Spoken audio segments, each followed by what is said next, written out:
মামা কই যাবেন? উঠেন। ধানমন্ডি কত? আরে না, এখান থেকে যাবো না, চলো অন্য রিক্সায় যাই। অন্য রিক্সা কেন? এই রিক্সা কি সমস্যা? এখান থেকে রিক্সাওয়ালারা ভাড়া বেশি চায়, হেঁটে গিয়ে সামনে থেকে নেই, ভাড়া কম পাবো। মামা আপনারা খুশি হয়ে যা দিবেন এটাই সই। উঠেন। আরে তুমি জানো না, ওরা এই কথা বলে, পরে রিক্সা থেকে নামার সময় কাহিনী শুরু করে দেয়। তুমি তো কাহিনী করতেছো। একটু আগে বাসের হেল্পার দেখে গেলে বাসে উঠবা না, এখন আবার রিক্সাও তোমার সমস্যা। সব জায়গায় গেলে তোমার সমস্যা আর সমস্যা। আমার পা ব্যথা হয়ে গেছে, আমি হাঁটতে পারবো না, আমি রিক্সায় যাবো। ওঠো হ্যাঁ মামা, আমি ওইটাই কইতাছি, এই জায়গায় অন্য কোনো রিক্সা পাইবেন না। উঠেন। ওঠো ওঠো, চলো মামা। কি খেলা দেখাইলি রে টুম্পা, শিখলাম। মামা তুমি টুম্বা কই লাগা? টুম্বা কেডা? মামা কঠিন কাহিনী, আমার গার্লফ্রেন্ডের নাম ছিল টুম্পা। কি কো মামা? আমার গার্লফ্রেন্ডের নাম তো টুম্পা। কি কও মামা, আসলেই? হ্যাঁ, কিন্তু মামা তুমি রিক্সা চালাও আর প্রেমও করো, ব্যাপারটা কিন্তু ইন্টারেস্টিং। না মামা, প্রেম করি না তো, করতাম। আর রিক্সা চালায় তো প্রেম করি নাই মামা। ওর লাগে প্রেম করছি দেখে আজকে আমার রিক্সা চালাইতে হইতাছে, আর নাইলে তো মামা আজকে আপনার জায়গায় থাকতাম।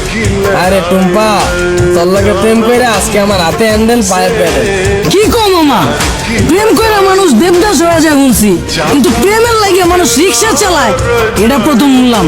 মামা তোমার কাহিনীটা কিন্তু ইন্টারেস্টিং লাগতেছে, গল্পটা কও শুনি। আরে বাবু কি শুরু করছো? ওনার এই ফালতু গল্প শুনে আমাদের সময় নষ্ট করে লাভ আছে। তার চেয়ে চলো তুমি হেডফোন বের করো, আমরা গান শুনি। আরে না, মামার কাহিনীটা অনেক ইন্টারেস্টিং। মামা তুমি কও। না মামা থাক, বাদ দেন। মামি শুনতে চাইতেছে না, পরে দেখা গেল আমার কাহিনী উইন্না চিত্তা যাইব। আরে মামা তুমি তোমার গার্লফ্রেন্ডের কাহিনী কইবা, এটা তো হয় চেতবকে। কও মামা শুনি। মামা কি কমু দুঃখের কাহিনী। ও একটা জিনিস আছিল মামা, খালি চুস্ত। চুস্ত মানে? পুরা কাহিনী কই মামা, শুনেন তাইলে সেনা বুঝবেন। ওর মায়ায় বইরা মামা একটা চাকরি করতাম, ওই চাকরিটাও গেছে গা। ওর আর কি করার, বন্ধু বান্ধবের টাকা ধার লয়ে ওর লগে দেখা করতাম। মাসের ভিতরে 15 দিনে দেখা করতাম মামা, 15,000 চুইসা লাইতো। কেমনে মামা? মামা হয়তো মাইয়া ছিল না মামা, হয়তো পিশাচা ছিল। রক্তের মতো টাকা খালি চুইসা খায়া ফেলাইতো। তাও মামা মনের বুঝ দিতে পারতাম, যদি মামা দইরা রাখতে পারতাম। মামা গার্লফ্রেন্ড গেছে কে কেমনে? মামা আমার চাকরি তো চুষেই দিছে। এরপরে মামা বন্ধু বান্ধবের দেশে টাকা ধার করছিলাম, ওর টাকা তো আর শোধ করতে পারি নাই। পরে আর নতুন করে ধার দেয় নাই, এর লেগে 10 দিন ধরে ওর লেগে দেখা করতে পারি নাই। পরে ভাই অন্য জায়গায় যায় ভাই চোষা শুরু করে দিছে। পরে পরে আর কি মামা, 1 বছরে 10 লাখ টাকা চুষা দিছে। পরে এই 10 লাখ টাকা শোধ করার লেগে মামা এই যে রিক্সা চালাই না শুরু করলাম। চাকরি করে তো মামা এই টাকা শোধ করা সম্ভব না।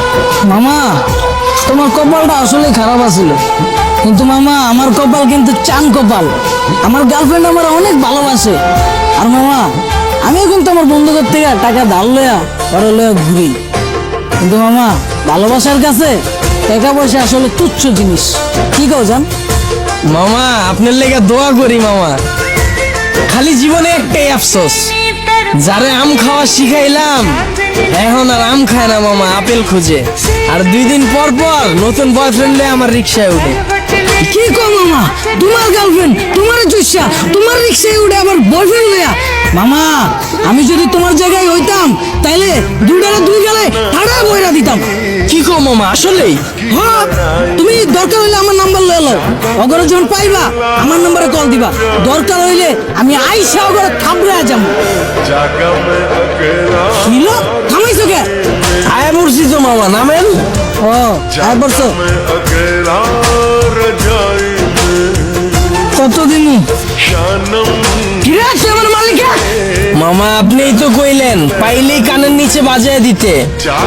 আমারে হাতে হ্যান্ডেল পায়ে প্যাডেল যে পরাইছে ওই জিনিসই তো এইটা, এটাই তো এখন আপনার কপালে জুটছে। আর আপনি কইলেন না হেল্পার রে দেখা উঠতে চায় নাই বাসে, ওই হেল্পারও আমার মতোই চাকরি করতো, ওরে চুইসা হেল্পার বানায় দিছে, এরপর আপনারও ধরছে। যাক মামা সাবধানে থাকেন, আমার ভাড়াটা দিয়ে দেন।